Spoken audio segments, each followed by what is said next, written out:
Why is this tube Santyl so important in wound care? Why do people get so excited about this? Well, it is a really important ointment that we use in wound care. And what is it? Santyl is collagenase. This is a type of enzyme that kills away dead tissue or slough. It's really important removing that necrotic tissue. Unfortunately, it is very expensive. The small tube, if insurance is covered, is about $90. When you get to the bigger tubes of 90 grams, it's about $270 to $300. But it's really important, and it's a great tool that we have in surgery as well as wound care. How does it work? Well, there's misinformation. This does not eat away a good tissue, meaning it only attacks slough, yellow tissue or dead tissue, as well as necrotic tissue. It does not attack good, healthy granulation tissue or pink tissue. So I want to make sure people understand that. There's misinformation and misconceptions out there by both nurses, physicians, and other people in the wound care realm that this chews away good tissue. It does not. I want to reemphasize that. There were ointments from 25 years ago that we used in the VA that would attack good tissue. You had to be very careful and selectively apply it to only dead tissue, necrotic tissue, or slough. This is not one of them. This only attacks good tissue. So if it ends up on healthy tissue, you're wasting an expensive product, but it does not damage it, chew it up, or injure it in any way. So before we start getting when to use this, let's talk about when you can't use this. So you cannot use this with silver products. And why is that? The silver products, or the silver ion, deactivates Santyl. So most silver products deactivate. There is one Aquacel AG which you can use. There's not enough concentration of silver in the Aquacel AG that makes the Santyl ineffective. That's the only one I'd recommend using. There's some foams you can use, but those are really not important. For primary dressing, the initial dressing that's touching the wound, Aquacel AG is probably the only one. Now, the other dressings that probably are better with Santyl, and we'll go over them in just a little bit. Another place that Santyl doesn't work very well is on thick black eschars or scab. These are black necrotic tissue. It's like this wall here is really hard. It's hard for this ointment, no pun intended, to penetrate to that. So in those scenarios, you have to either do a surgical debris, meaning cut that dead tissue away for this to work, or if people are not comfortable, either the provider, the nurse, or the family to do a surgical debridement, then what I would do is score, meaning you take a scalpel blade or scissors and make incisions through it, scoring in a vertical and horizontal or diagonal direction so that ointment can get through and penetrate it. So let's go about when to use this. So I use this in my pressure ulcers, my vascular ulcers, post-surgical wounds, traumatic wounds where there's any yellow dead tissue or black tissue. It works very well. Now, I always lean towards doing surgical debridement if you can, because quick or early surgical debridement helps with wound healing in terms of speed as well as pain and other things. We won't go into all the details, but we'll use Santyl after I do debridement, anywhere between 5 and 14 days. That's just a rough number. If I'm not able to get to the wound sooner, I definitely tell the nurses or people in the healthcare world that are using Santyl, make sure you're using it on a daily basis before I come. It will help with the debridement or cutting out the tissue.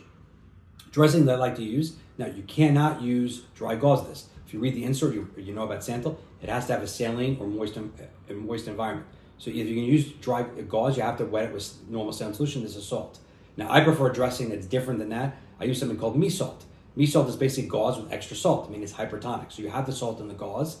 If you've ever been to Israel, you understand how important it is. A high salt environment helps with medicinal healing. That's where mee salt comes in and works great with Santyl. Other dressings that are great are hydropheric blue. This is a type of foam dressing that's penetrated with both methylene blue and gentian violet. I won't go into details of how the dressing works. We'll do that in another episode.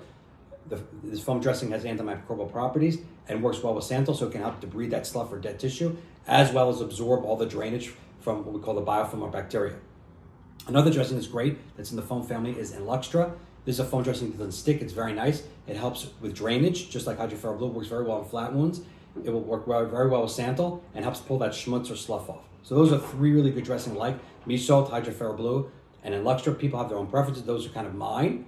Now, the one thing is you have to use this daily. It doesn't work if you're using every other day. Now, some of the nursing agencies only can come every other day. This doesn't work. So that means either they have to come every day or someone in the family or the caregiver or whoever has to apply this on a daily basis. You want to generally apply a nickel size to the wound. Now, when you're applying, they say always use a Q-tip. I can't squeeze that. If I show you and put this on a Q-tip, it's going to fall. Sometimes a lot of it falls off the Q-tip. I put this right in the dressing. If I open this up almost like toothpaste, you're putting on, if you're trying to put this ointment on your toothbrush, holding on this, a lot of it falls down. Same thing with this type of ointment. I put it right in the dressing. I think it's easier. Then you put that on the wound, and you just have to direct it where the slough is. And I do this on a daily basis.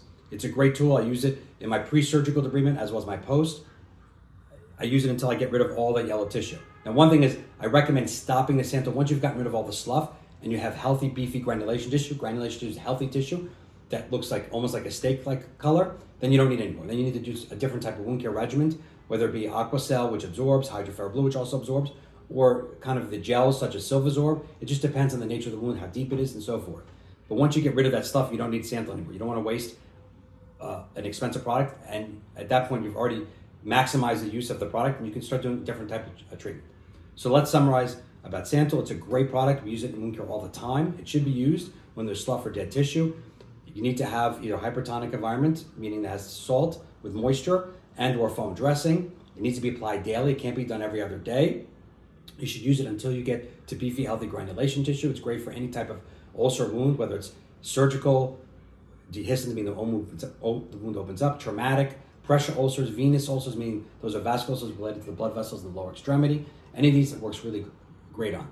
If you have any questions about Santyl or collagenase or any other products, please leave them below. I'm Alan Bienstock. I'm a board-certified plastic surgeon and reconstructive surgeon. My specialty is wound care for those that are homebound and bedbound. I'm here to help you. If your loved one or someone you know needs my services and they're in the New York City area, New Jersey, and or Westchester, please consult me. I'm here to help you.